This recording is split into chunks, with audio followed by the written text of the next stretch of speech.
आज देश की सबसे बड़ी अदालत सुप्रीम कोर्ट ने पिछले कुछ समय से देश में जो एक बुलडोजर एक्शन, बुलडोजर जस्टिस चल रहा था, उसके खिलाफ अपना सबसे बड़ा फैसला दे दिया है। इस स्क्रीन के दूसरी तरफ वो फैसले की कॉपी आपको दिख रही है। कुल 95 पेज में सुप्रीम कोर्ट के दो जज, जस्टिस बी.आर. गवई और जस्टिस के.वी. विश्वनाथन ने उन तमाम सरकारों को, उन तमाम अधिकारियों को आज आईना दिखा दिया है जो पिछले कुछ समय से आरोपियों के घर पर बुलडोजर चलाने को, बुलडोजर से उसके घर, दुकान को ढहाने को अलग अलग तरीके से न्यायोचित बता रहे थे, संविधान के दायरे में बता रहे थे। चुनाव प्रचारों में नेता अपने रैलियों में बुलडोजर लेकर के जा रहे थे और मीडिया एक राज्य के बाद दूसरे राज्य में बुलडोजर चलाने को सेलिब्रेट कर रहा था।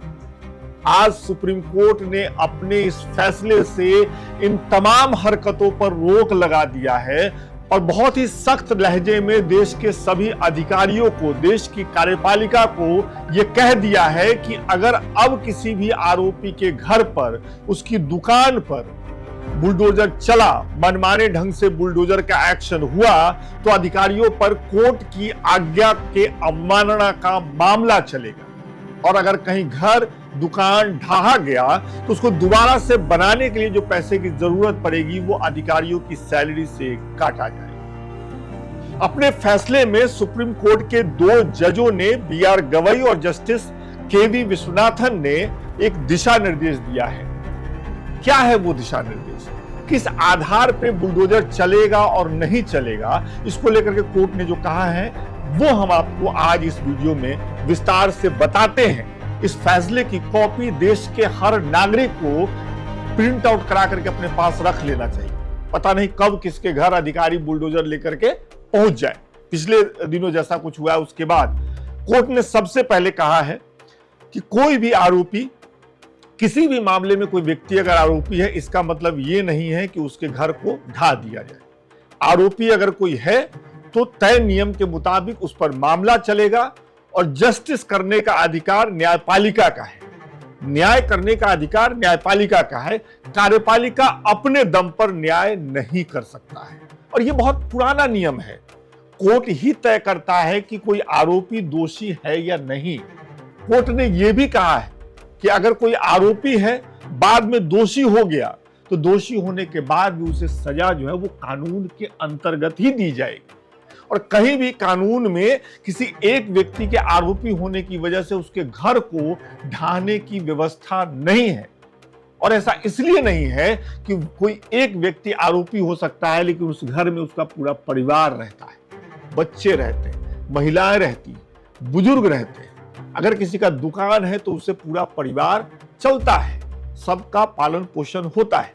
तो एक व्यक्ति के दोषी होने की वजह से या आरोपी होने की वजह से उसके घर को नहीं ढहा जा सकता है। फैसले की कॉपी एक बार फिर आपके स्क्रीन पर है। अगर आप देखें, ये कितनी अच्छी बात है कि जस्टिस गवई ने जब फैसला लिखा है तो सबसे पहले उन्होंने कवि प्रदीप की कुछ पंक्तियां जो है वो कोट की हैं, वो आपके स्क्रीन पर भी है, मैं पढ़ भी दे रहा हूं आपके लिए। अपना घर हो, अपना आंगन हो, इस ख्वाब में ही हर कोई जीता है। इंसान के दिल की ये चाहत है, एक घर का सपना कभी न छूटे। और ये जो लाइन कोट की है फैसले के शुरू में, इन्हीं लाइनों के आधार पर पूरा का पूरा 95 पेज अदालत ने लिखा है। निर्देश नंबर 1 कि अगर किसी के भी घर को, दुकान को तोड़ना है तो 15 दिन पहले नोटिस देना पड़ेगा। उस नोटिस के खिलाफ जिसके भी घर नोटिस दिया गया उसको अपील करने का अधिकार है। वो अपील करेगा। अपील करने के बाद कोर्ट ये तय करेगी कि वो घर या मकान तोड़ने लायक है या नहीं।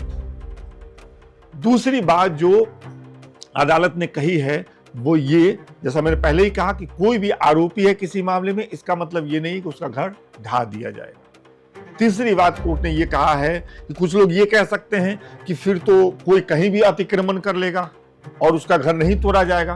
कोर्ट ने कहा है ऐसा नहीं है। अगर किसी मकान को, किसी घर को पूरी सुनवाई करने के बाद कोर्ट ने ये व्यवस्था दी है कि इसको तोड़ा जाए, क्योंकि ये गलत तरीके से बना है, तो वो तोड़ा जाएगा, उस पर ये दिशा निर्देश लागू नहीं होते। कुल मिलाकर के ये जो दिशा निर्देश है, जिसकी सबसे बड़ी बात यह है कि नोटिस देना पड़ेगा। पीछे हमने ये भी देखा, कुछ मामलों में अधिकारियों ने कहा कि हमने नोटिस दिया था, लेकिन उस पर वो हाजिर नहीं हुए। उसको लेकर के भी कोर्ट ने दिशा निर्देश दिए हैं। कोर्ट ने ये कहा है कि नोटिस देने के बाद ऑटोमेटिक मेल करना पड़ेगा, डीएम को, एसपी को इसके बारे में जवाब देना पड़ेगा। मतलब कहने का मतलब यह है कि एक तयशुदा कार्यक्रम के अनुसार नियम के मुताबिक चलते हुए ही कार्रवाई होगी। ऐसा नहीं होगा कि किसी एक मामले में कुछ अधिकारियों का मन कर गया, किसी शासन व्यवस्था का मन कर गया, किसी राजनीतिक पार्टी का मन कर गया तो अपने विरोधी का घर और दुकान वो ढा दे। ये जो पिछले कुछ महीनों से, कुछ दिनों से देश में चल रहा था, उस पर सुप्रीम कोर्ट ने रोक लगा दिया है। अब एक बार वो दिशा निर्देश मैं एक एक करके आपके लिए पढ़ देता हूं, और जब मैं वो पढ़ रहा हूं तो वो लाइनें आपके स्क्रीन पर भी दिख रही हैं। इस दिशा निर्देश की सबसे पहली बात, सिर्फ इसलिए घर नहीं गिराया जा सकता क्योंकि कोई व्यक्ति आरोपी है, राज्य आरोपी या दोषी के खिलाफ मनमानी कार्रवाई नहीं कर सकता। दूसरी बात, बुलडोजर एक्शन सामूहिक दंड देने के जैसा जिसकी संविधान अनुमति नहीं देता है। तीसरी बात, निष्पक्ष सुनवाई के बिना किसी को दोषी नहीं ठहराया जा सकता। चौथी बात, कानून के शासन, कानूनी व्यवस्था में निष्पक्षता पर विचार करना होगा। और पांचवी बात, कानून का शासन मनमाने विवेक की अनुमति नहीं देता है। चुनिंदा डेमोलिशन से सत्ता के दुरुपयोग पर सवाल उठता है।